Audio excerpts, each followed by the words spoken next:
Hey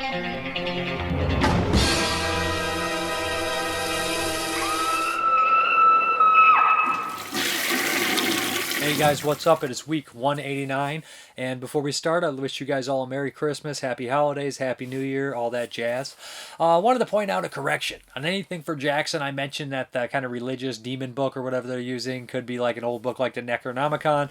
I always make worth mentioning that the Necronomicon is like old Lovecraftian gods, not, Satan and everything, and that one's more of a satanic kind of old evil book. So, yeah, sorry, I'm just going to make the difference there because I don't want to mix up the old gods stuff. But anyways, let's hop into the reviews, and the first one is going to be a Patreon pick by Jeremy from 22 Shots of Moods and Horror, and that is Manchester by the Sea. I had not seen this one. I think it was an Amazon original. Obviously was pretty popular. I think it won some awards and everything, and it stars Casey Affleck. And this is a 2 hour and 16-minute movie. I didn't really know what to expect. I went in blind. I know a lot of people, these kind of big movies, I don't pay much attention to unless they're more genre movies, the newer ones. So anyways, I started this one. And we're kind of following Casey Affleck, who's a handyman in, I think, like a Boston area.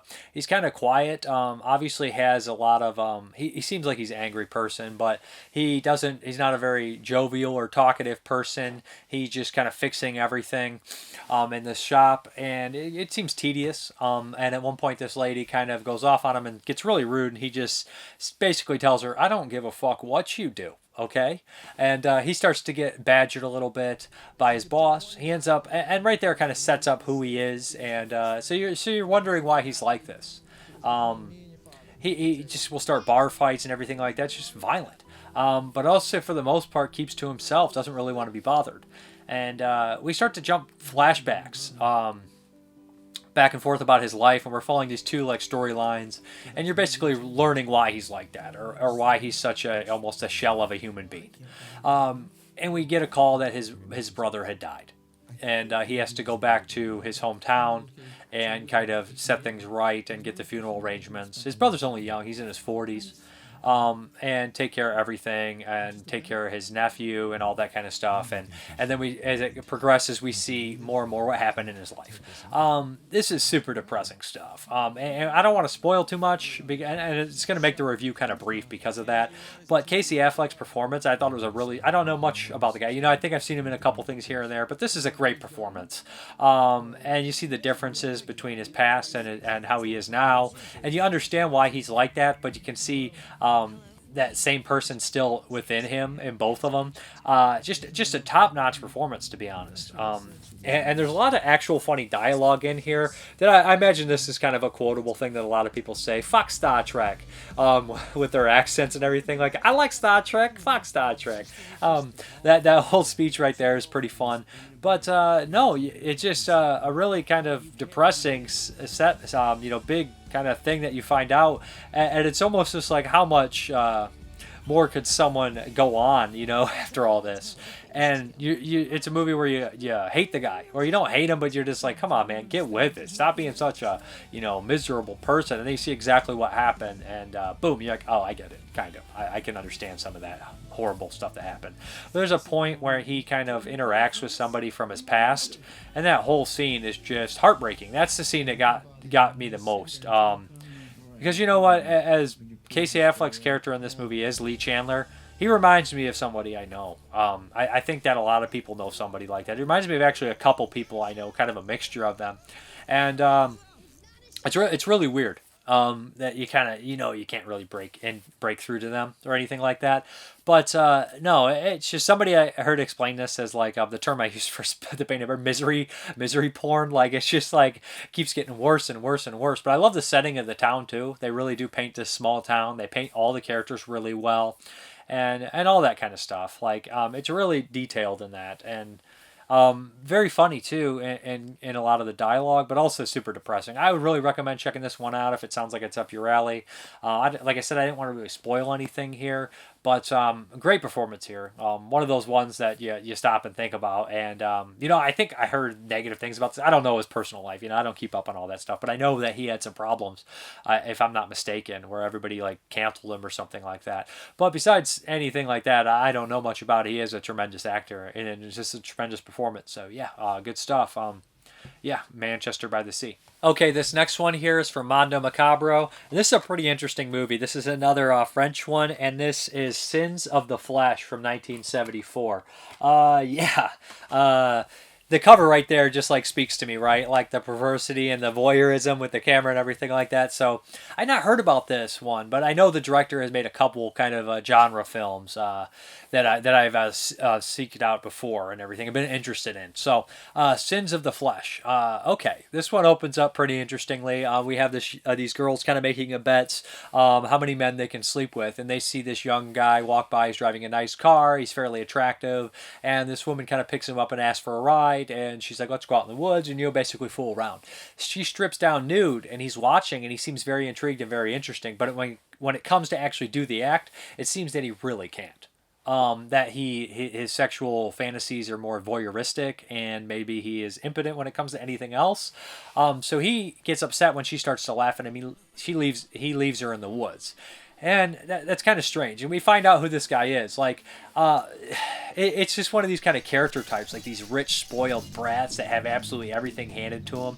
And they released this one with 7 women for Satan. And I think it's a great great piece to go with that, because we both have these rich, horrible types that are spoiled, but also just miserable sexual sadists or have a bunch of sexual depravity. So this guy, he ends up having these two kind of encounters in his life. Somebody tries to steal his car. It's a young man. And he basically starts to talk to him and kind of manipulate him a little bit. And on the way somewhere, they spot this young woman being attempted to be raped by her stepfather.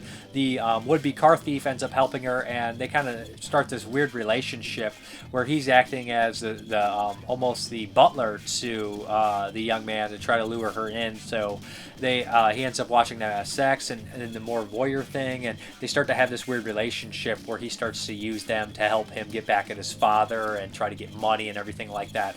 And it's like everybody in this movie, every rich person in this film is a creep, from the stepmother being a sexual predator and preying on young poor men or ex-criminals, and to him who has a sexual voyeurism and also this mean streak that seems that he can't get over, and then the father who just constantly sleeps with tons and tons of different women and just is a piece of shit as well. So it's just like we have all these like rich people that are awful, kind of pulling the strings on these poor people or these everyday people. Kind of reminds me of something like Umberto Lenzi's Oasis of Fear, like which Mondo also put out. So that's definitely a theme in a lot of these movies where you have these rich people that kind of manipulate a lot of poor people and everything like that, where you think like these young possible thugs are the real kind of villains, but in fact it might even be the aristocratic people that are actually the horrible people and stuff like that. Again, another one that comes to mind is The Killer Must Kill Again, which was put out by Mondo Macabre on DVD, where we have, it's a Luigi Cozzi film, where we have like the rich guy who plans the murder and everything like that, but then the young people steal the car, and it's kind of these interesting things, these different dichotomy between working class and the rich, on the rich being the actual ultimate evil in a lot of these movies. It seems to be a lot of themes in horror movies bringing it up. But yeah, this one gets pretty interesting, and of course they're kind of blackmailed and forced to do all these weird things. And at one point something goes too far, and the lead villain here, he kind of can't control himself after that. And I don't want to spoil the ending or anything like that, but I thought it ended in a pretty cool way. I like where it is and all that kind of stuff, and yeah, it's just a weird kind of crazy performance. I would recommend watching this one in French. That I always tell people to watch the Italian movies dubbed in their language that they're from. I like in English because a lot of the actors who are English on the set are speaking English, so when they're dubbed over, sometimes their real voice, it just matches. It makes more sense for me to watch. But when it comes to French cinema, I would recommend watching them in French usually for the most part, because the English dubs are nowhere near as elaborate or as good as the American dubs when it comes to kind of exploitation or B movies for me. So yeah, I watched this. I tried to watch this one in English at first, and I was like, this is not working for me. It just seems very comical and silly. So I went back and I wanted to watch it in French, and I started watching it in French, and I was like, this sits a lot better, and it just works a lot better for me. So yeah, I thought this one was pretty good and pretty interesting, and it has a lot of these things that I enjoyed. The picture quality was really great. Also good music too. Most of these Italian or European, not Italian, Euro horror movies from this time always have good soundtracks. There's a lot of features on here, interviews with a lot of the people involved in the movie, including the actress in here. So yeah, I would recommend checking out The Sins of the Flesh. Good title, lots of cool things going on. Good opening too, kind of sets up the character very well. So yeah, check it out. Okay, this next one here I'm going to be fairly brief with, and this is Epic Pictures Dread Central release, and this is Sleepless Beauty, and this is a Russian film from 2020, and I saw some people complaining like, this is basic, this torture porn kind of stuff, and it is that too. It is that, to be honest. There's this young woman who's kidnapped, and there's people placing bets on her and everything like that, and she's being tortured into this way. But it does obviously have a take on Martyrs and a take on MK Ultra and stuff like that. But also it has a little bit of politics involved with it at the same time and a couple twists. So we have this young woman who's kidnapped. She's being tortured. We cut back to her parents who are kind of searching for her. And then we also cut back to this political guy who had an assassination attempt at his life. And in the chat room, they're hinting at certain things that are happening, political turmoil and all that kind of stuff within the country. But really, mostly it's focused on the torturing and stuff. And that's fairly common, tasering. The one problem I really have with this movie is when you're torturing someone and you put them in this isolated area, there's going to be a point where they kind of just break and they either don't care what happens to them, and I think it would happen fairly quick at this point.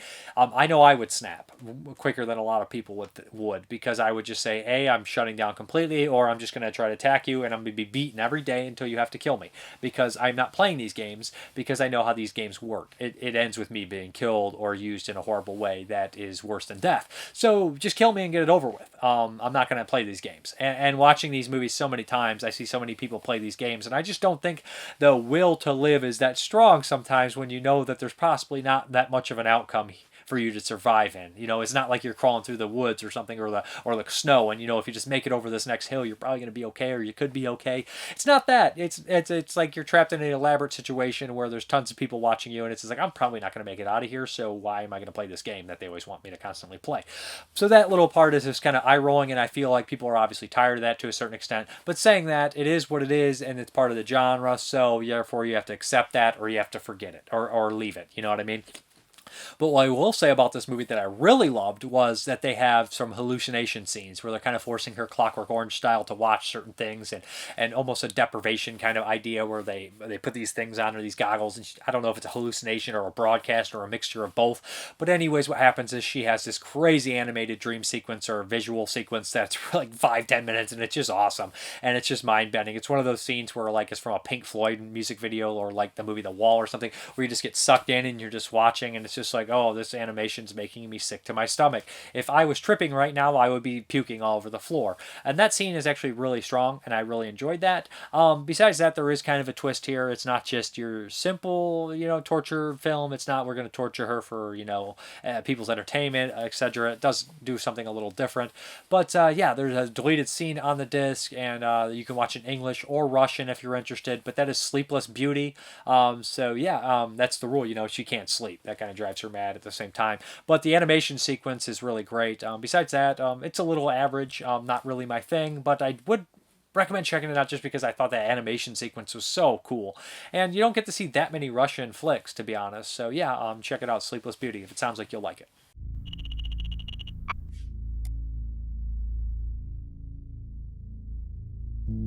Hey, Dad. I'm at the place right now. Which one should I get? Welcome to recreation. Here are some things for you to remember. The main rule of recreation is sleeping is prohibited.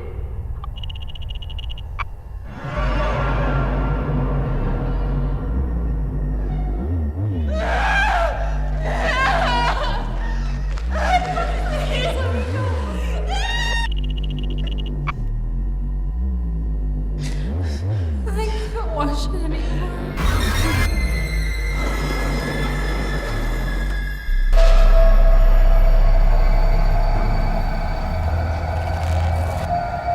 I don't know where I am. Hello?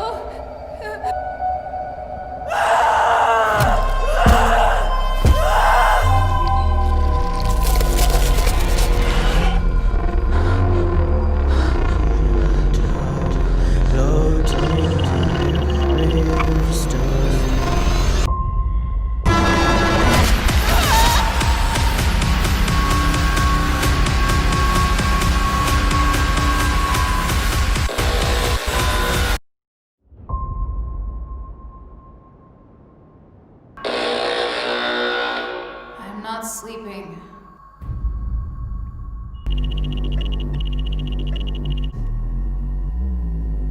Okay, this next one is a Netflix original, or it's on Netflix. It's called I'm Thinking of Ending Things. This is by Charlie Kaufman.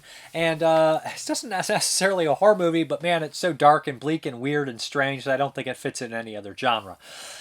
Oh, how do I talk about this movie? I don't even. This movie could literally take like essays and papers and write and all that kind of stuff. But it's a movie that jumps through time kind of in a way, but it's almost just a feeling that you might get if you glimpse at someone and see the possible outcomes, or maybe you relive life or relive moments through a second or through everything when you look into somebody. I don't know how to explain that, but if you're just getting on that level of thinking, that's possibly where we're at. But basically it opens up with this woman narrating. She's talking about the relationship she has with her boyfriend, and it's great and everything like that, and it's winter and they love each other and they're on their way to meet his parents for the first time. They've been dating for 7 weeks, etc., etc. And then all of a sudden she says, I'm thinking of ending things. And almost as if the character, the boyfriend, hears it, he says, what? She says, oh, nothing, I didn't say anything. And you're just like, it's going to be that kind of movie. But the discussions they have are elaborate and strange and long and deep, and they talk about literature and entertainment and all sorts of things, and they get really, deep on a lot of things. There's moments where they have conversations about John Cassavetes' persona, and I love that the husband, loves the movie, and I do too. I never thought of it on her level, but she mentions all these things that goes super elaborate and in depth about it, and mentions all these things that are way past surface level, and he almost seems to see it on a surface level point, but just slightly underneath it, but can never really grasp 100% what a lot of these things mean.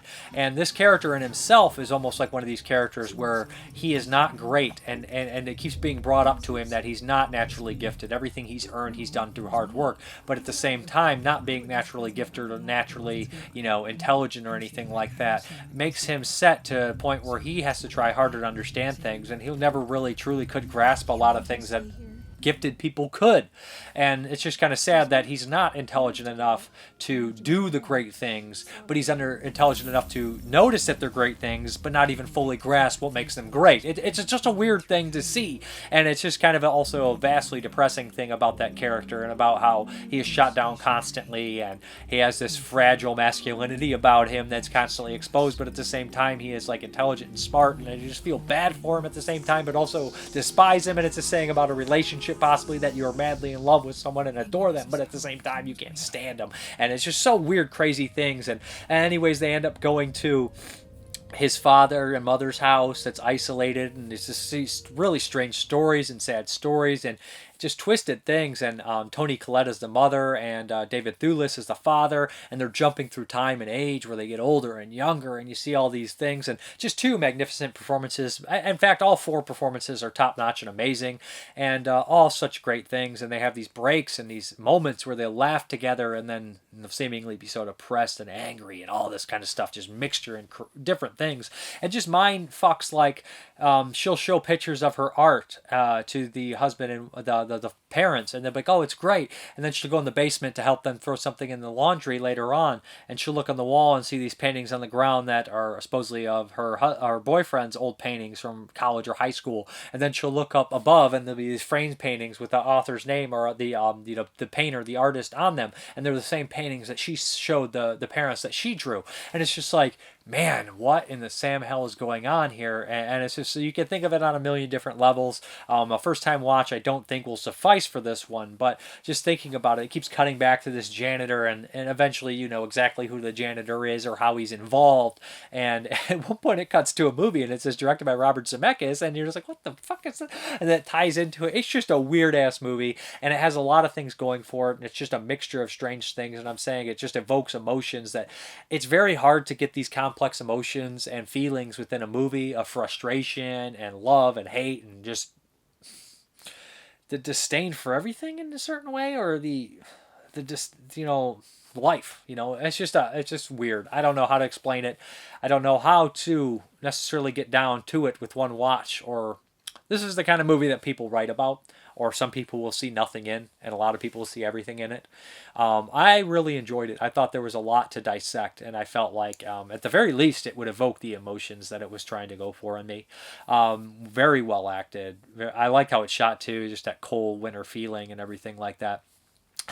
Like they spend 10 minutes getting ice cream just to be like, this is too sweet. I don't want this in the middle of a snowstorm. It's that kind of insanity.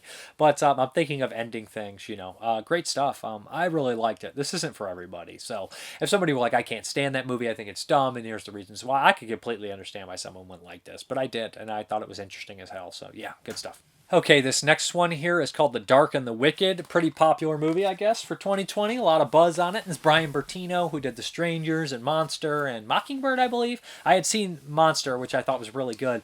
But The Dark and the Wicked, okay. So basically, what we have here is this kind of rural area, this farm, and obviously filled with dread. This place has a lot of dread-inducing things. It's just isolated and really dark. So a brother and sister have to go back home because their father is really sick, and their mother, he's taking care of him, but she doesn't really want him to come back because obviously something's wrong with this farm.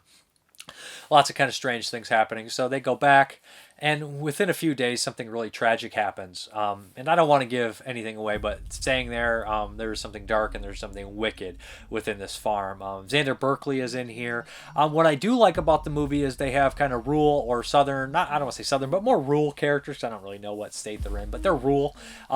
Characters that feel fairly normal. They're not really portrayed as, hey, I'm a big dumb stereotype. They're fairly well-rounded and good people and believable people. And I like that. I do. I really do. Because I'm done with just watching, your cookie-cutter bullshit Southern characters or rural characters or stuff. I mean, sometimes it works as long as it's in on the joke or it's saying something about that obvious character type in a way that makes fun of it, that people are doing it all the time. But sometimes it just gets eye-rolling. And I thought these characters were at least well-grounded, well-established, and decent. But at the same time, I feel like I liked this movie better when it was called Hereditary. And I don't want to say that it's exactly like Hereditary, but I did notice that a lot of the complaints in the movie was, man, can we get over this like art horror thing? And a lot of these movies are fantastic, but like if you're going to kind of try to evoke that for me, like that dark and pending, and I know it's nothing new. It's nothing that came out within those movies, okay? So don't jump on me for that. But if we're going to try to invoke that feeling of something like a Hereditary or The Witch, you're going to make me think of those movies, and you're going to immediately make me compare them to it. This dark family drama with these horror elements and everything like that. There are some good beats in here that I really liked. At one point where one of the characters says they're this character, and they say, here's my number, and they call that character, and it's not who they appear to be, and it's just some mean-spirited kind of thing that happened. I like that. I think that's dark. But by the end of the movie, it starts to hit these beats where it's like, oh, that's what we're going to do. I feel like I knew exactly every step of the way what was going to happen, and it's just like it's kind of obvious. And there's a lot of like crummy CGI. Like the sheep scene is crummy, the spider looks crummy, and it's funny because I'll be talking about other movies that have weird offbeat CGI that's not great too, but those movies have this layer of weirdness or strangeness that you can kind of get away with it. And this one obviously is weird, but it's dark and very serious. And like I said, I like that it takes place in a rural farm area. I think that's cool. I think that's a creepy place to set it.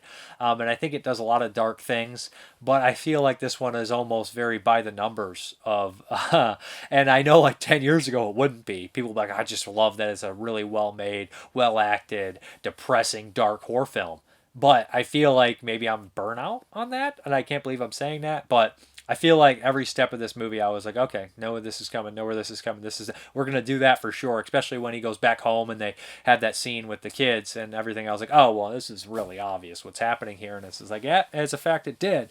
And a lot of people are complaining about the very, very ending, and I'm just like, I don't really care. It is what it is. But, it was okay for me. I think it's well made. I think it's well acted. I think that the cinematography's good. I think that the music good. I think it has good impending doom. But at the end of the day, it's just a good movie for me. It's not anything too special for me. And I know a lot of people think this is the best thing that came out this year. But I guess I'm just looking for something a little bit different. And if you're going to do this, and it does have differences between a lot of the other movies, you better be better than the other ones to make my number one spot. That's all I'm saying. So, yeah, and I'm not saying there's anything like this that came out exactly this year, but there's other stuff that came out within the last couple of years that just knock it out of the water. But that is The Dark and the Wicked, so yeah. Okay, going to be brief with this one just because it's so weird. I don't know how to go about it. This is called The Berlin Bride, and this is on Amazon Prime. Yeah, this is on 16 millimeter, if I'm not mistaken, and this is a super strange movie. It follows two characters, one of them who's a garbage cleaner who is clearly sexually repressed or sexually upset, and he's like cleaning up garbage in the very beginning at a nude beach, seeing all these people, beautiful naked people doing things, and he's just like completely like just reminds me, like, looks kind of like Dario Argento like 30 years ago, just cleaning up garbage, looking very distraught and unsettled. And then there we have this kind of dressmaker, or he sells like these kind of dresses and stuff like that, and he has one arm. So what happens is one day the cleaner finds a mannequin missing an arm, and he decides to take it home and kind of dress it up and start this kind of weird relationship with it. It's a female. I'm with her, or with the mannequin. It doesn't have it. It's a mannequin, right? And then the guy with the one arm finds the arm, and one day he puts it on, and it kind of takes over his arm. And he's already effeminate, but the arm starts to kind of morph and take him over. It's a super strange movie. And although I didn't love In Fabric from last year, I think that's an interesting movie, and I think for some reason it feels a little bit like In Fabric, although not as professionally made, I guess I'll say. But I feel like there is this weird similarity here, that you take this weird object and make it evil or haunted. And it's just like, this is so bonkers. Although this one feels very stylized, super stylized. It's in full screen, but it has like the curtain, like you're watching a play, like you're watching this all on stage on the sides of the screen. I don't know if they did that because they're like, we want widescreen on Amazon. They're like, I'll give you a widescreen, I'll give you a bunch of curtains, and we'll shoot this in full screen and we'll just keep them on the side, whatever. I don't know what they're doing, but I imagine they want it in full screen. But it's a unique looking movie, and a lot of the times you're like, this does feel legit like something from the 70s. And invoking the horror with the mannequins is, of course, there's so many movies that use mannequins or dolls and stuff like that in a creepy fashion. Of course, Maniac, and even you go back to Killer of Dolls, and Deep Red has the dolls. Just creepy. But obviously this doll is supernatural. I'll leave it at that, and it starts to get strange, and with the appendages and all that kind of stuff. But yeah, I think it's interesting. I think it's weird, and it's fairly short too. So check it out, man. It's I would put it in something in the vein of Laplace's Demon. Although that's different and unique in its own way, really special. This is also really weird and different, and a lot of people they'll love this one or they won't like it at all. It's definitely acquired taste. I thought it was pretty cool, and I think that most people should check it out. At least watch the first 10 minutes, and if you're in, you're in. It's something. It's just a weird movie. Okay, another one of the heavy hitters from 2020, we have The Lodge. Yeah, and this is by the same people who did Goodnight Mommy, which I was all right on. I thought it was well made, but, the twist was pretty obvious. And this one, I think, was spoiled for me. So I'm going to have real trouble holding the twist up against this one, bad or negative. But this movie definitely has the world's dumbest psychiatrist father of all time. Like, it's like, do you even know what you're doing? Like, are you the worst at your job of all time? But I think he is. He's just a moron. Bad father of the year award just for being an idiot. Maybe he shouldn't have had kids in the first place. But anyways, what we have here is a father who has these two young kids. Not super young, but I think probably 15 and 12 or something along those lines. And he's obviously going through kind of the beginnings of a divorce with his wife, who I think is Alicia Silverstone, if I'm not mistaken. And he started to date a younger girl who used to be a patient of his who had suffered some problems in a religious cult. She's much younger than him.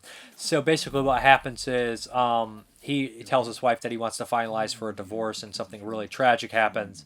And we kind of flash forward a little bit down the line, and he tells his kids that, I want you to go celebrate Christmas at the cabin, the family cabin, with my new girlfriend, because I want you guys to get to know each other very well. He knows that the kids have an animosity towards her and a resentment towards her for good reason, and he also knows that she has these medical problems because he was her psychiatrist, and he's also dating her. So he's also knows that he's not going to be able to be there right away. So you have the basic like swallow that pill that he's a big ass moron. So therefore, immediately you're kind of just like eye roll on this guy. You don't like him. So that kind of opens that up.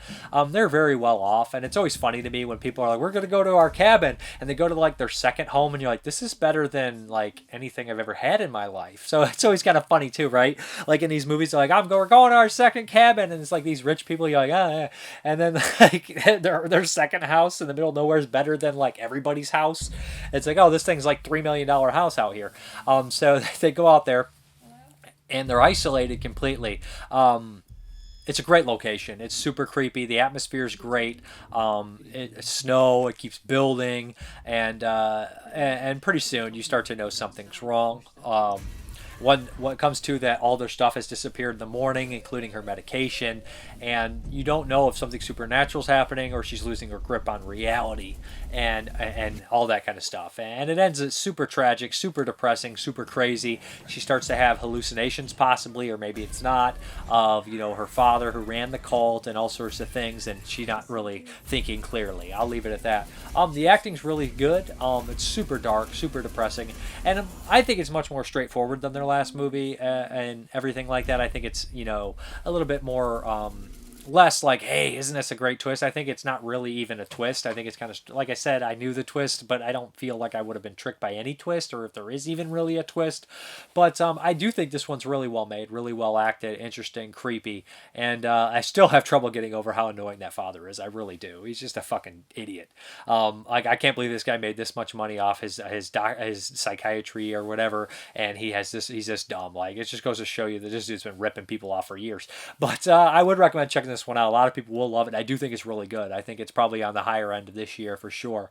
But like, this movie really captures the cold. It feels very, very cold, and I can't state that enough. But that's the watch. Good stuff. Okay, I really dug this one, and this one is called Rent a Pal. Yeah, this one was on Hulu, and it had Will Wheaton in it, and a couple actors. I really didn't know them. But the lead of this movie I love. So we basically are following this 40-year-old guy. He's 40 years young, as he says in his kind of pickup video, a dating video. And this takes place, I would imagine, in the late 80s, early 90s. And he's just a lonely guy. He's 40, takes care of his mother, who obviously used to be overbearing, but she has dementia now. She doesn't remember him.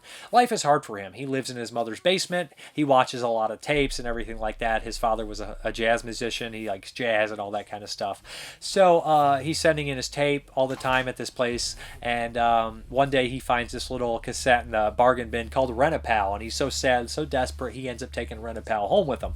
And it's basically Will Wheaton, who is really cheesy and hammy and asking questions on the tape, like, hey, and gives you time to answer them.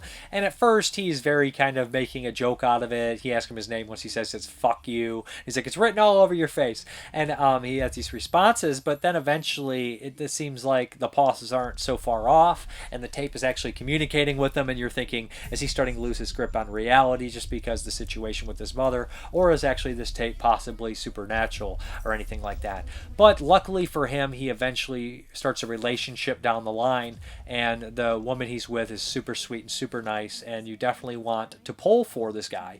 But this tape is going to come back and bite him in the ass, if that makes any sense to anybody. Thought the acting was great. Loved the lead character in here. You actually feel sorry for him simultaneously as being and you're afraid of him at the same time. But you really get to know him. The mother has some good moments too, like it captures the frustration of having to take care of somebody with dementia or Alzheimer's. I always say old timers is what I sound like an idiot. And I know it's not that, but I am an idiot, so let's just let it be. So I think he does that well. Like I said, I think he is good. I think he's really great, and I think this really focuses on the relationship between him and his mother, the relationship between him and Will Wheaton on the tape, and the relationship he starts with the girl. But no, I just thought this one was really great, and it gets really kind of sad and depressing. It is a slow burn, but because if you're not interested in the characters or the relationships or the situation, you won't be into it. But it definitely has that chunk of, like videotape nostalgia to it at the same time. Really recommended this one. Really like this one. Good stuff. So that is Rent-A-Pal. All right, this next one is Vivarium on Hulu, and it has Imogen Poots and Jesse Eisenberg. And this one's pretty good, man. This plot right here it was like kind of a basic plot where I was like, this is going to be like 10 minutes and I'm going to get bored. It was like a married couple are looking for a new home and they get led to this weird house and it's a labyrinth and they can't escape. A newborn baby is brought to them and say, raise the baby and you can leave. And I was just like, man, I feel like this can't go on for an hour and a half. And it does keep my interest for an hour and a half. It does it very well. So the beginning of this movie shows the cuckoo bird pushing, being born and pushing the other birds out of the nest and letting the mother take care of it. And you're like, oh, I know exactly where this is going. It's definitely, going to show that right there. And the plot of the movie, you get it. So the husband and wife end up going to this place to look at homes, and this really weird, strange guy who doesn't seem to have any comedic beats or timing or human interactions down well. So he ends up taking them to this house on number 9 in a neighborhood where all the houses look identical and it's kind of a labyrinth and loop. They can't get. Drops them off. They look at the house. It's really awkward and weird. And then he leaves them and they're stranded and they don't know what to do. The only thing in the fridge to eat is wine and strawberries. And they pretty much, within a few days, a baby is delivered to them. It says, raise the baby and you're free to go. This movie is good because besides the acting and the plot and the setup is all solid. They do what I would have done. I'd have set that fucking house on fire within a day and see if anybody comes. And they do exactly that. Like, it's always nice to see, like, when you're like, I would do that. And then they do that and you're like, oh, that didn't work. Oh, man.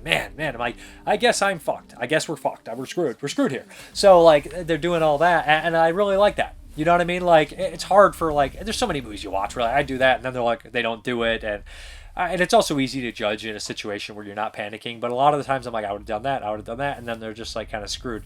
But I like the relationship they have. And obviously when they raise the kid gets older quicker and faster. And he's super annoying and super creepy because he mimics their voice almost like some sort of bird or insect. And I would suggest that he's more of an insect. But the husband, Jesse, starts to be obsessed with digging his way out of there. And over time, they both start to have like mental problems and physical problems, and the son is getting older and older, and it just gets worse and worse for him. But there's a really cool part where you kind of realize that this is some sort of alternate dimension, whatever it is, like that you get a glimpse at behind the curtain, and I like that. I thought that was really cool, and I like that. You kind of know where it's going throughout the entire movie. At a certain point, you do, but the payoff to get there, I mean, still watching them get there is really good, and they have a couple moments of humanity when they listen to the radio and everything. I thought this is a really good movie. Really recommend this one for sure, and it was well acted too. I liked all the characters. I thought they did a really good job, except the kid, of course. Hate the kid, but I think you're supposed to. So, anyways, good stuff. That is Vivarium. Okay, the next one is Unhinged, and again, it was like $3 around on Amazon. And I had heard some good things about it, and it had Russell Crowe in the trailer, just like that gif's going around of him like, all mad in the wind. It just makes me so happy. But essentially, Russell Crowe's doing like John Goodman from 1990 as a villain, and I love it. Because I like Russell Crowe. Like, you can sense his intensity and his anger, and it just comes through the screen, and you're just like, oh man, Russell Crowe's pissed. And I just like that. So essentially, this is kind of like Falling Down, the more modern one, in a lot of car chases. And I'm not a big car chase guy unless it's practical, but it's more of an intense kind of thriller deal. But Russell Crowe is this guy who's going through a divorce, it seems. He is obviously having family problems, and he does some unspeakable thing right in the opening of this movie. Then we cut to this young mother who's going through a divorce. She's having trouble at her work. Her kid's having trouble at school. She's just having all sorts of problems, right? She's highly stressed. She never listens to her kid when she's supposed to. And somebody, getting to school and everything, she decides to take the expressway to try to cut some time. There's a traffic jam. She's super stressed. She gets off, and this guy's sitting in the middle of an underpass or something, not moving. So she honks at him. There's the horn on this guy, and and she made a big mistake when she laid her horn on. Russell Crowe kind of confronts her and says, "I think you meant to give me a courtesy tap." This is all in the trailer, and she's like, "No, I didn't." Ignore him. And she actually is kind of being a little bit less.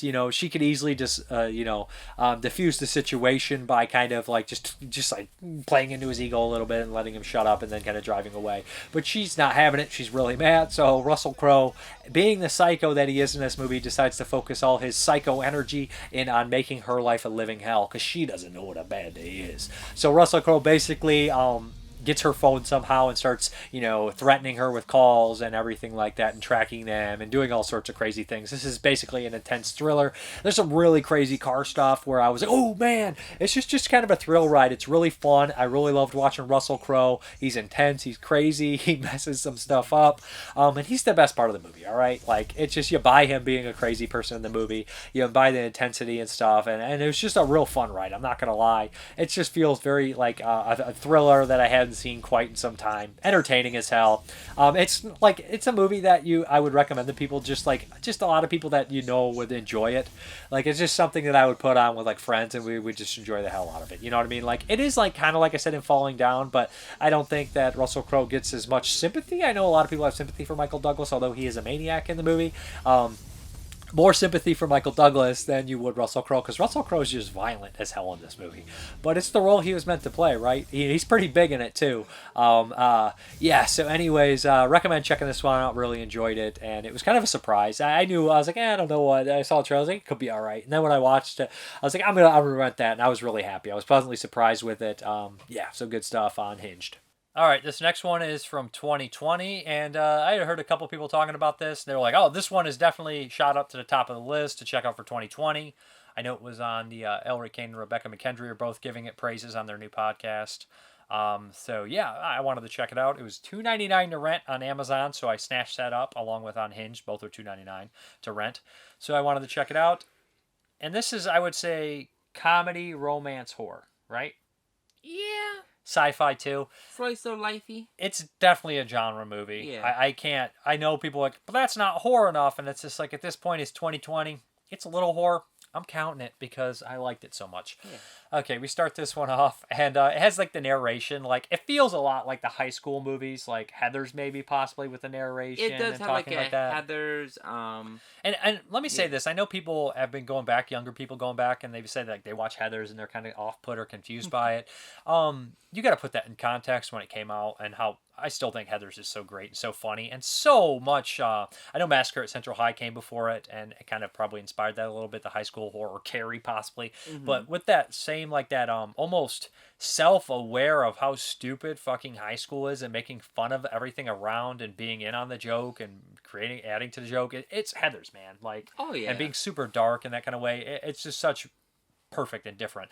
And I think a lot of the high school movies that have come out since are directly inspired by that. And I would say this one is too, although this one is definitely very modern. The characters are super modern. It's a very modern movie. Yeah.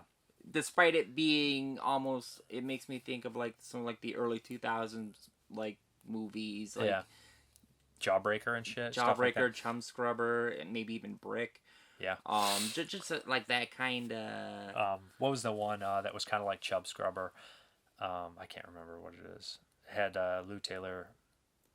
It doesn't matter what it was. But anyways, yeah, this one it's basically this. It follows really this young girl. She's in high school and they're just talking, sitting in class, and then one day somebody spontaneously combusts. That's why it's called spontaneous. Gore flies over everyone. I wouldn't say combust. I'd just say explode. That's spontaneous. Spontaneous combustion is what they call it. That's what's happening to them. Isn't that fire?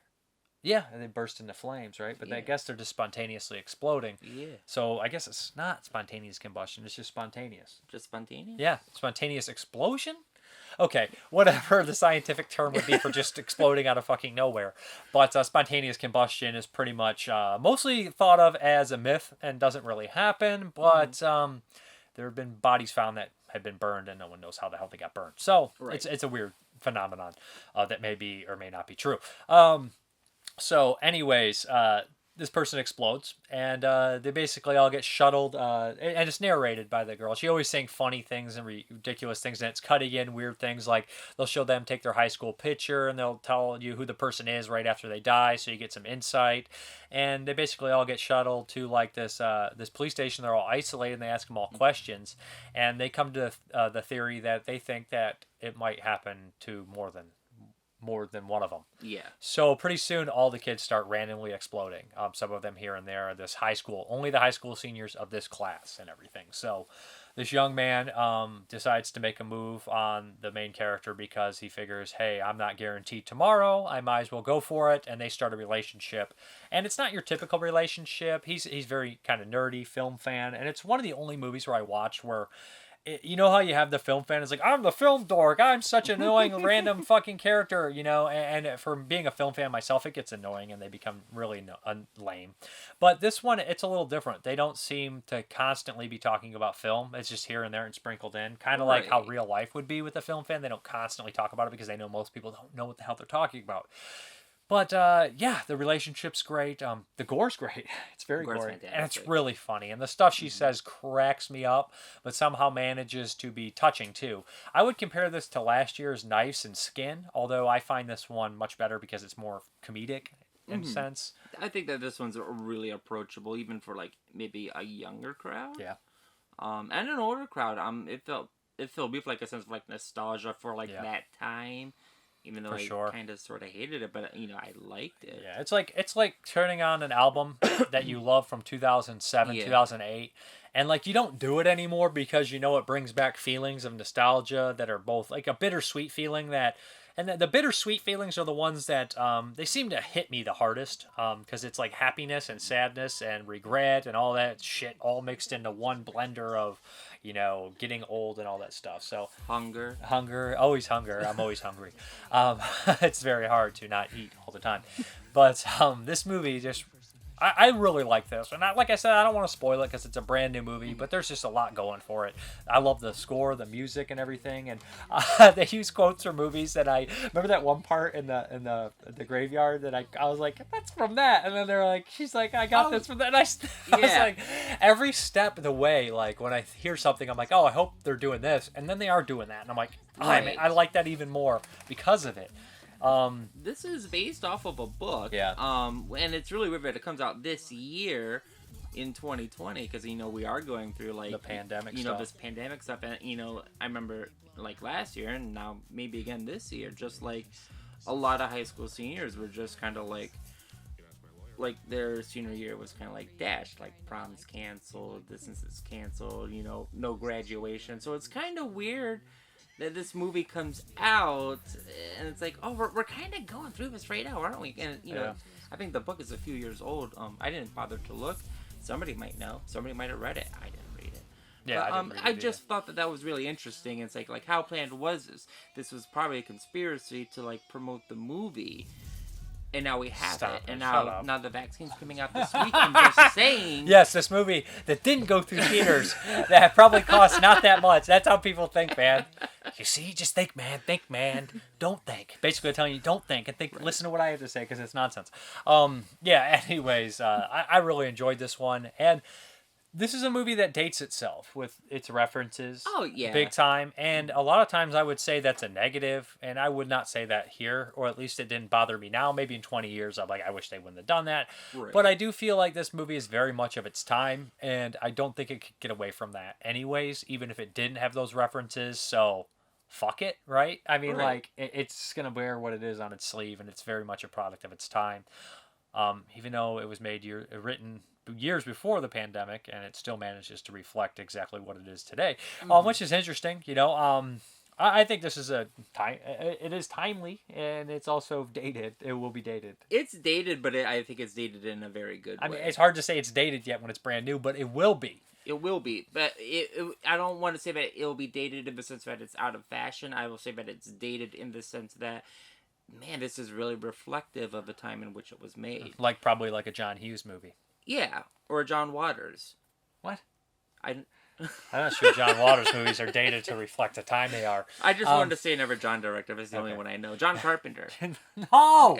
I don't think you get directors. Romero. I think Romero. Romero's are timestamp, but they're timeless. This is not going to be timeless, exactly. I think it would be timeless. Do you ever hear George Romero be like, Ronald Reagan? No, he can't because his movies don't reflect. Do you see what I'm saying here? You don't get it. Never mind.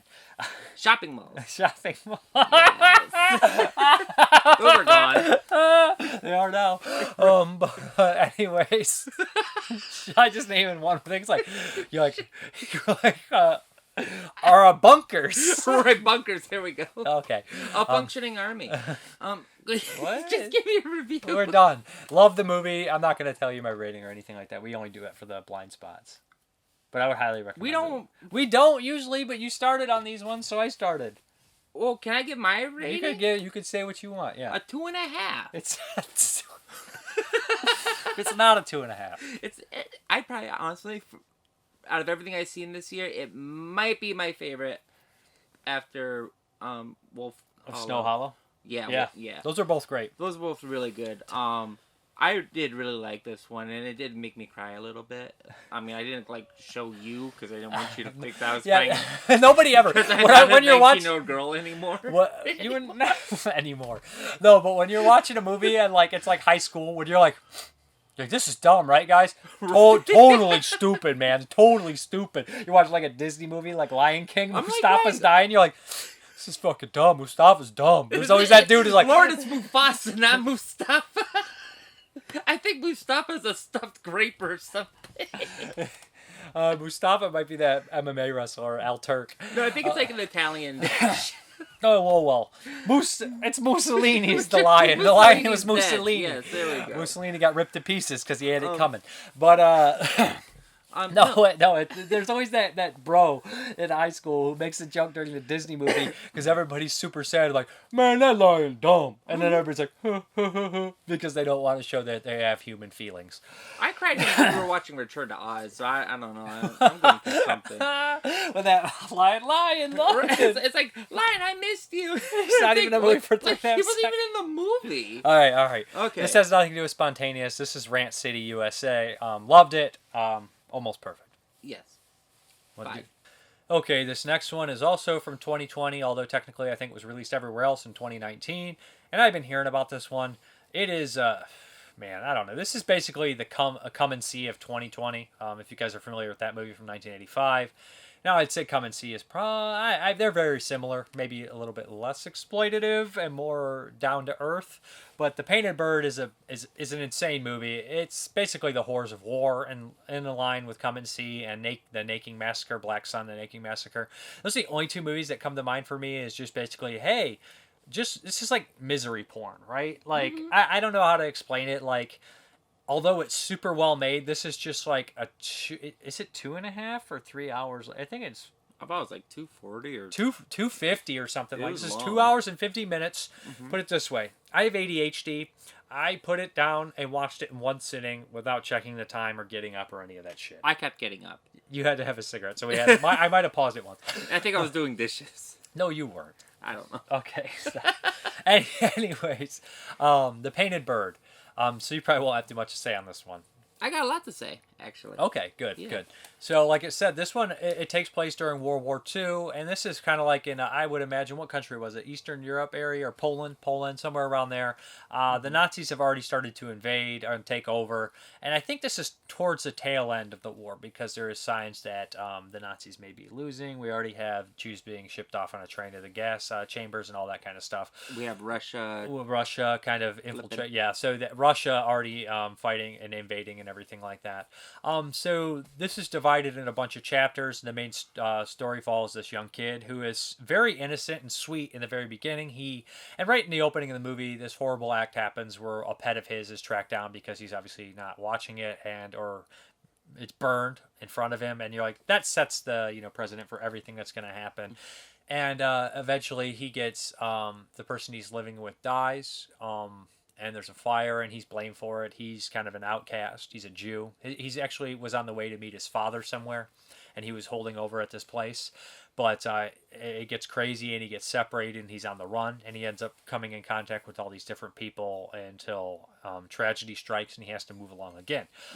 There is scenes of war. There is scenes of brutality and rape, and this is one of the only movies, I think, where a character, I don't want to spoil too much, but you know what? I'll probably keep it as vague as I can. Okay. But the only thing about this movie that I will say is there was a couple scenes that crossed the line and get so over the top that I was like, this is less of an art drama drama film turning on the edge of an exploitation film. With the eye scene, I was like, what in the hell? And the goat scene, I was seriously like, is this just like a taboo list checker? But besides that, the cinematography is fucking excellent. I mean, it's shot super well. It's acted super well. The sound design. It's just, the kid stops talking at a certain point. I'm not even sure if he says one damn word. He has a... In the beginning, but he stops at a certain point. He starts back up towards... No, does he? Yeah. Okay, but... He's a very quiet character. Yeah. As you would be when you're alone and going through that. You know, it's almost... It made me think of, like, Huckleberry Finn. Yeah. Wait, is that the one where we go down the river? Tom Sawyer or Huckleberry Finn? Huckleberry Finn. Yeah. They're the same story, but told very different similar. Yeah. Yeah. So, very similar to Huckleberry Finn. Like, only without the traveling friend. But, like, it's essentially of a young boy, like the movie's divvied up into chapters, and each chapter is a character that he's kind of being with, you know, around, you know, like it starts off, you know, like you said, you have like the miller, and then you have the priest, and then the witch doctress, the witch lady, medicine woman. So and they seem to all these, like, there's these people, and they all have horrible aspects about them. Some show him kindness, and people show him kindness you wouldn't expect, and some people show him cruelty you wouldn't expect. Right. And surprisingly, there's like, I thought this would be, I didn't recognize anyone. I didn't think this would be kind of a bigger movie. I thought it had like bigger movie money, but I didn't expect to see actors, like known actors in here. And Uday Kier pops up in here, Julian Sands, Harvey Keitel, Stellan Skarsgård, Barry Pepper. So I was like, holy shit. I was really surprised to see all those actors in here. And honestly, though, this kind of movie is such an epic, like, you would really want to be involved. You saw Parts of Come and See, right? Or you know of it? I don't know what you're talking about. It's the Russian war film. That's 85. It's very long. Oh, I think I remember you watching This is pretty much a very similar film. I would say, yeah. Yeah, very similar. But there's a scene where they attack a village. It's just like, it's just intense, man. It just doesn't ever let up. It never lets up on the insanity. And they do show characters like how awful war is, and just the crazy shit that happens in here. I mean, I don't think there's any CGI either, really, was there? Well, like I think there's some CGI, but like, I think there's a lot of practical shots. I think a lot of it is practical. It is in black and white, so it's. I like that. I think it does hide a lot of the, you know, the stuff, you know, if it is there. For a lot of it, the war is kind of in the background, and you really get to see like the misery of like living in early 20th century Eastern Europe.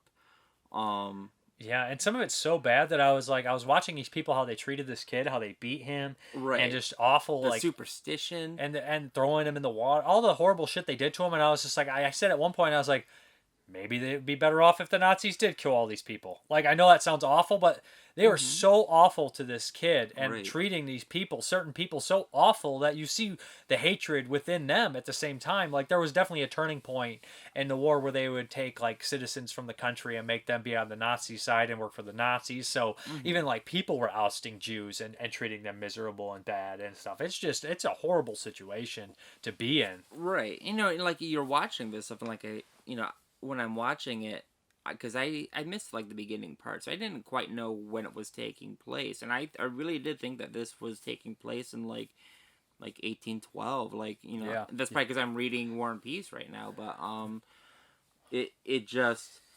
it's like, oh yeah, but this is like early 19th century, like, yeah, of course we're behaving like this. Then it like cuts to like a biplane flying in the sky. It's like, oh, this is like modern time? I think they meant that. I think they did that on purpose. I think they did that on purpose. Yeah, but you know, but that is where it's kind of like parts of the world we're at. Bring Me the Head of Alfredo Garcia in the opening, and then like you see like in a few minutes you see the piano and the cars, and you're like, oh shit, this is modern. Right. Yeah.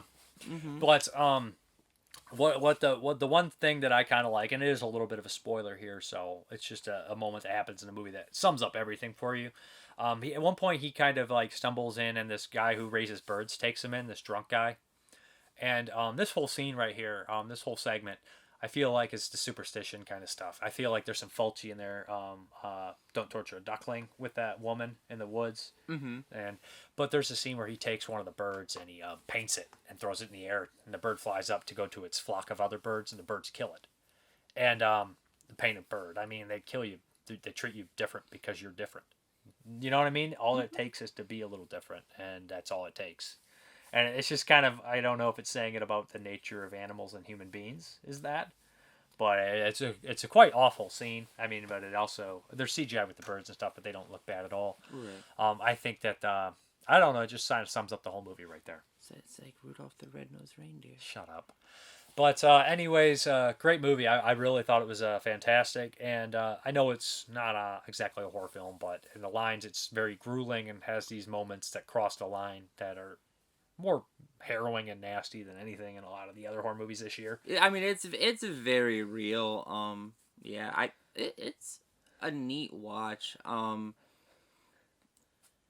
Definitely worth the watch, but it might be kind of hard to sit through. For a lot of people, it's not gonna be. It's not an easy watch. It's either, I think, going to be the length, the lack of a color, unfortunately, the language, and then just the graphic nature of it. Like it's kind of like it's like a 4-pack of like this is going to be awful. Like watch this in like film school or whatever. I don't know. I disagree with that exactly. I mean, like if you're watching this channel, you should be okay with black and white and and all those things, black and white and different language and maybe not 3.5 hours because I always complain about runtimes, but I complain about runtimes on movies that cost $3.99 that are like have no editing whatsoever. Like there's like I'm watching a 12-minute scene of no cuts of this guy eating a sandwich at an actual McDonald's with no sound editing. So it's like you know what I mean? Well, it's like it's one of those things where it's like when you put it on, it's like, oh man, I don't really want to watch this, but then like 20 minutes in, it's like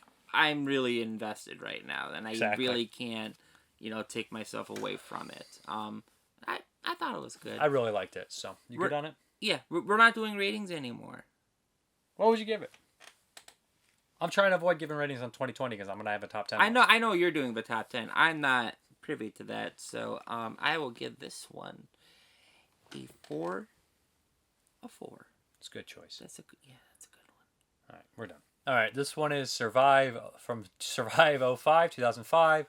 And this is, of course, George A. Romero's Land of the Dead, the 4th in the Dead series. You guys know how I feel about George Romero and the Dead series in general. And I feel like this is George Romero's last great movie.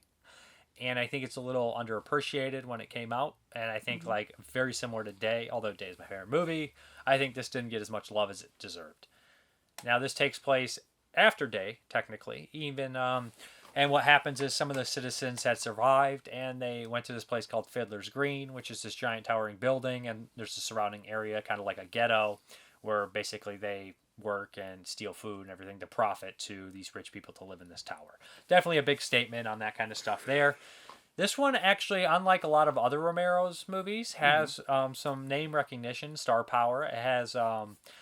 Dennis Hopper, John Leguizamo, Simon Baker, and Aja Argento, Robert Joy. So Robert Joy had worked with Romero before, but yeah, we got some familiar faces in here. Obviously, Aja Argento is working in here because Dario and Romero had a relationship, of course, together.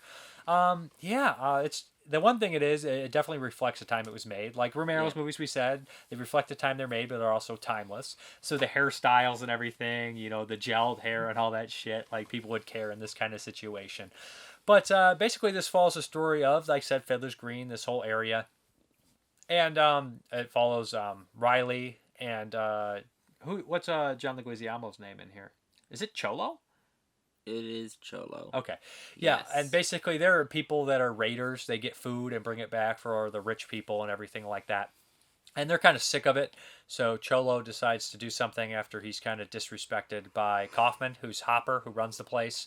And he kidnaps this truck called Dead Reckoning, which has missiles and everything, and he threatens to blow the place up. It's up to Riley to try to save the truck, save Fiddler's Green, and everything like that. But meanwhile, there is the zombies are constantly evolving. Like in Night, Dawn, and Day, there's a trajectory of the zombies, and now there's one called Big Daddy that is a gas station clerk, very similar to Bub, that's kind of picking up on his own, learning on his own, and he's leading a horde of zombies to Fiddler's Green.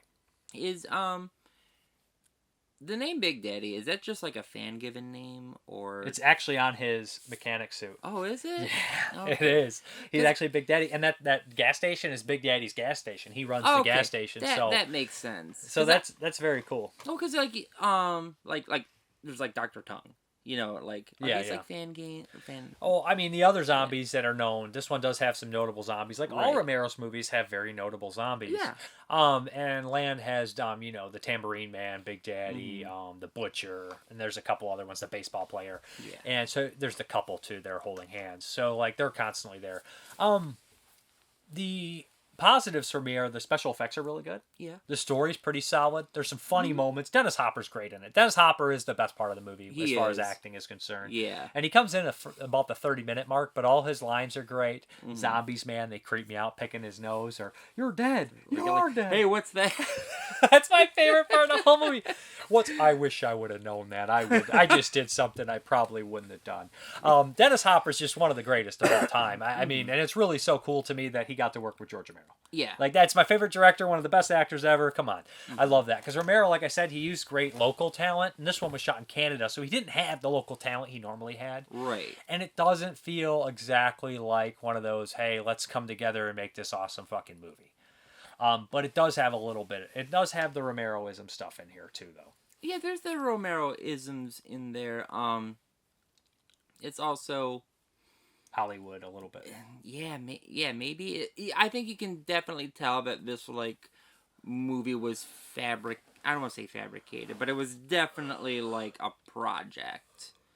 I don't know, like, when Romero wrote the script, if he had it for a long time. Well, originally it was called Dead Reckoning, I think, or maybe Dusk of the Dead. And that he had the idea of the truck for sure, for a while. And I think that he used a lot of, I know he used a lot of the Day of the Dead original script in the Land of the Dead script. Right. And like the ghetto and everything like that. And I remember reading the Day of the Dead original script, and it had lots of this kind of stuff in there. And like when what we were talking when we were watching is like, people were commenting that it was a commentary on like the Bush years, and I guess you could see it and at some point, but like. I'm watching it, and like when I watch this movie, I think of like those 80 movies that all take place in like the Towers of the Future, like Gremlins 2 or Poltergeist 3. Poltergeist 3. 2. Yeah, Poltergeist 3. Yeah. Just kind of like, and even in our town, there were places that were built, in like the late 70s, early 80s, like Southwark Mall, which was like you live, eat, shop here, like you never have to leave your. It's almost, I'd say. In this movie, more like a commentary on like urban sprawl or like moving out to the suburbs. I would say it's something similar to that, or maybe even gentrification. But I think it's more so big statement on classism. Definitely classism. And the difference of the difference of people being struggling like that for sure. How the rich people basically live off the poor, all that kind of stuff. And I love at the end the rich people are just morons. Like throughout the entire movie, they have been so far away from the actual conflict on the ground of the dead and the zombies. That they literally do not know what the fuck to do when they attack. And you could say, I can't believe they're this stupid, and I did at some points, like when the guy committed suicide in the unrated cut. I was just like, what an asshole. What a selfish prick, dude. Just shoot yourself in the zombie apocalypse. You're going to kill yourself. But that whole thing, and then when like the zombies actually attack, they have no absolute idea what they're doing. No idea. They're all like grabbing their money. Like that's still a thing outside of your haven. The money still matters, I guess. I wouldn't care about it. But, and there's one complaint. I do feel like Day was in worse shape than Land. Like, I feel like there was less people in Day than there was Land. It's hard to say. One Day takes entirely place entirely within like that bunker, one an isolated set. area. Yeah, but those big hordes of zombies. But that's in a city. Right. But this one, they're everywhere too. Like if you stop a bus, like for 5 minutes, there's like 30, 40 zombies, right? So they're everywhere here. Oh yeah. But this is like an island city, almost like a Manhattan kind of style. So it's a little harder to get to. Yeah. There's some real cool touches in here. They use these sky flowers, which they used in Peninsula, Train to Busan Peninsula too. They took that from this one. They use fireworks to distract the zombies, and there's a really great scene where they learn that the fireworks are distractions, and they're like this, and they show like Big Daddy earlier stops them, but they're like looking up, and then they look down, and they like all these people are trapped by the electric fence, and That part's pretty awesome. Like, you know it's coming, and it just yeah. delivers really well. Like I said, it has some Romero gut ripping. It has some innovative kills. Like a lot of callbacks. a lot of callbacks. You know, we have some cameos by some characters that's really cool. I don't want to spoil it, but hey, everybody's probably seen this if you're watching this. So Savini pops back up as the Dawn of the Dead zombie. Blades, the character who was in Dawn of the Dead, got shot and not in the head. And also there's some other cool things. Phil Fondacaro's in here, which is kind of weird. Like, there's one thing that I always thought Romero was really good at is making like great two-dimensional characters, like in Night, Dawn, and Day. Like, and I would say three-dimensional in some of them, right? Like Dawn and stuff. Just really rich characters that somehow sometimes went over the top, but never like completely went insane to where I thought they were cartoons. Like even Wooly, like in Dawn of the Dead, or Rhodes in Day of the Dead. Like, yeah, they're kind of over the top, but they're kind of also losing their minds in this situation. While this one, like, literally just might as well introduce like Michonne from Walking Dead with a goddamn samurai sword. Like here is these three guys to help you, and literally enter three ridiculous stereotypical characters from something from like 1994 Kids Burger King America commercials or some shit, the action versions. And it's like, I am the bull hunter. And it's like, what the fuck is this? Like, you can have one character like that in a movie and get away with it, and they'll be like the fan favorite. That people be like, what the hell? Or you can go too far and end up making something like Tusk, where Johnny Depp's character comes out and you're like, fuck this character, this is the worst character I've ever seen. That's my opinion, and I don't think anybody could change my mind. But then like we have like these other characters, like I'm Motown, I'm from Detroit. It's like, I'm Pillsbury, I'm a big fat Samoan guy. It's just like, whatever. Even though the Samoan guy turns out to be one of the best characters in the movie. Oh, it's a fantastic movie. Character, you mean? Yeah, he's a fantastic character. Jeremy he's been up for 23 hours because of work, so. Yeah. Don't defend me. You're not my boss. Like, do you think they named him Pillsbury because, like, he was stopping the zombies from rising?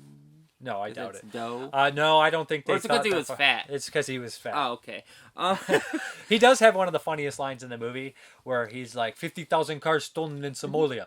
That's what he says to the girl. She's like, Motown. To Motown. And she's like, who cares? 1 million cars stolen in Detroit. She's like, he's like, there's 50 million cars in Detroit. Only 50,000 cars in Somalia. Everyone's stolen. And it's just like, that's so great. I love it. I would say that this big movie, or this the big flaw in this movie is its characters. Like you were talking about the characters, and it's like I do think that Romero tends to write very two-dimensional characters, but two-dimensional characters aren't a bad thing. Two-dimensional characters are my personal favorite type of character.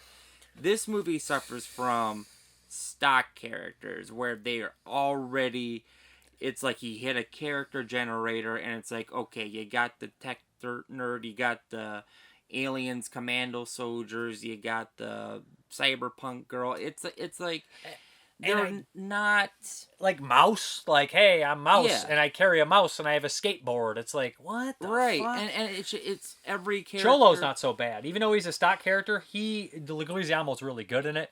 So he handles it well. And he has an arc, and he has a reasoning. He does. You know his reasoning. Cholo is probably the most Romero-esque character of the entire cast. I think Kaufman could fit, but he doesn't feel either. Like, I don't know. It's just Dennis Hopper's very good, though. Dennis Hopper is a fantastic actor, and he plays his part exceptionally well.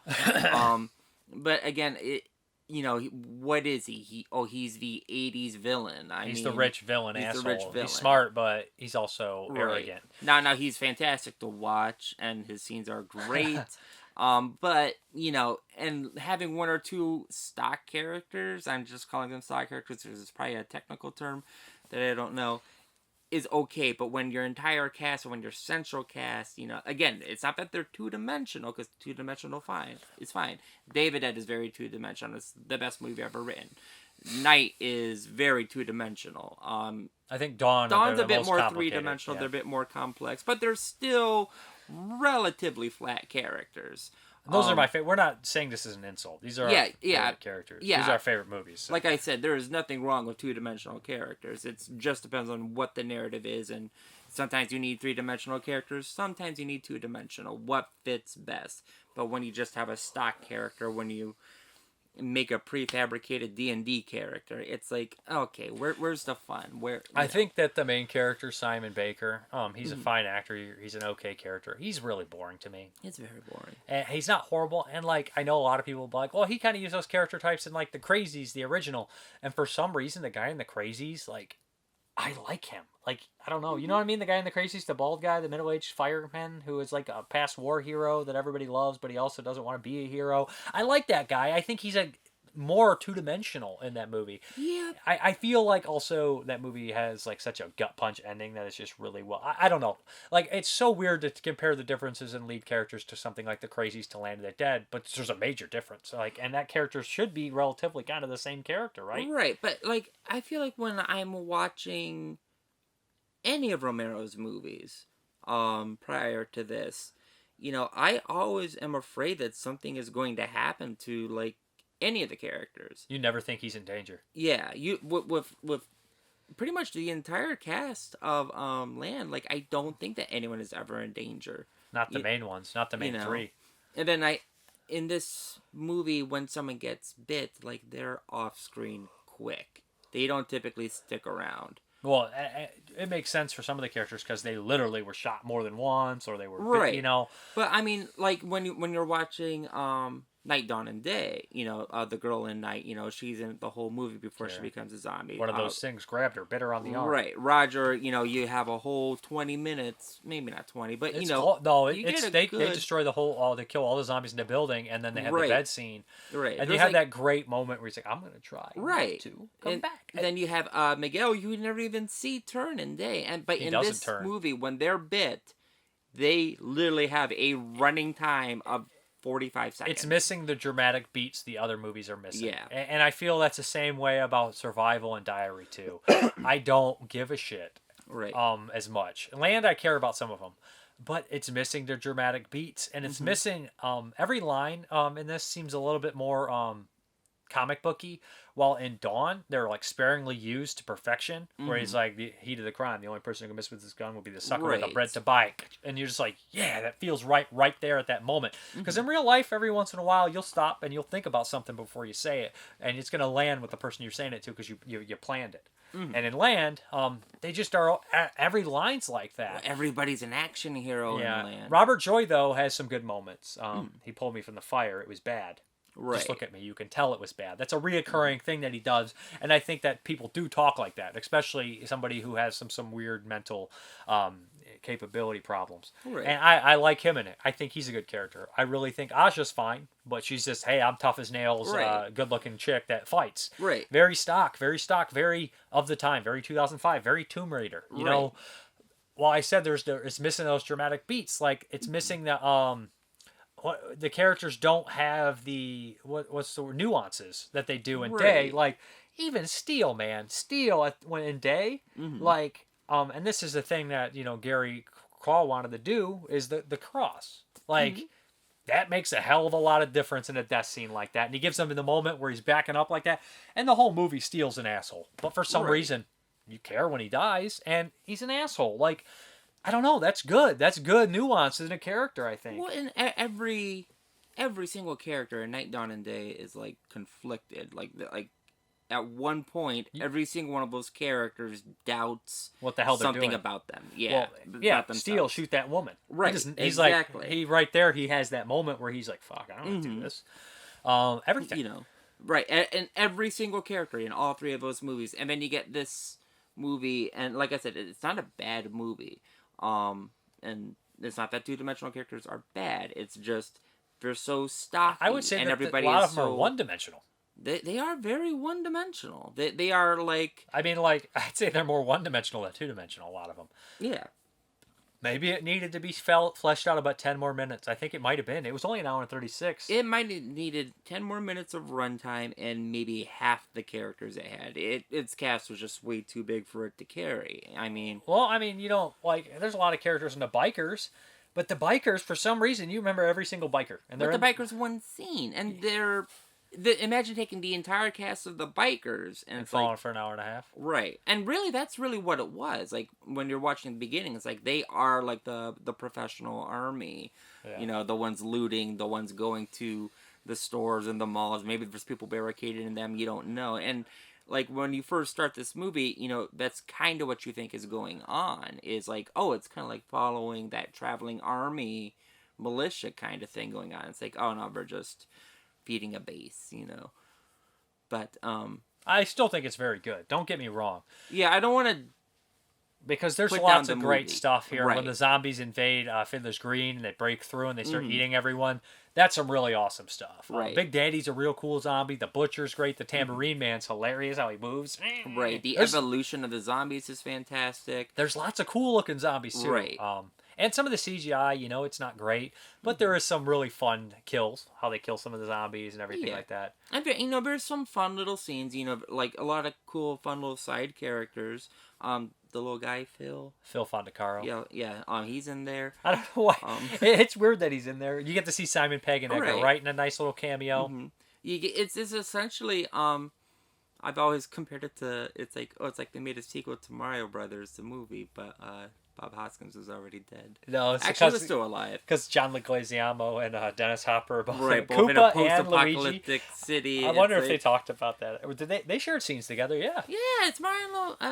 No, Luigi and Koopa. No, they shared scenes in Land of the Dead together, of course. Oh too. yeah, that's the central conflict. More Yeah. than whatever Yeah, Simon, really. what's his name, is going through. Yeah. Which is that he's like, I just want to hit the road, and it's like, I but just they wanna stole go- my car. I just want to go to Canada. At this point, it's like, who doesn't? Right. I just. Is Cleveland still an option? That's a callback. To I think, Dawn.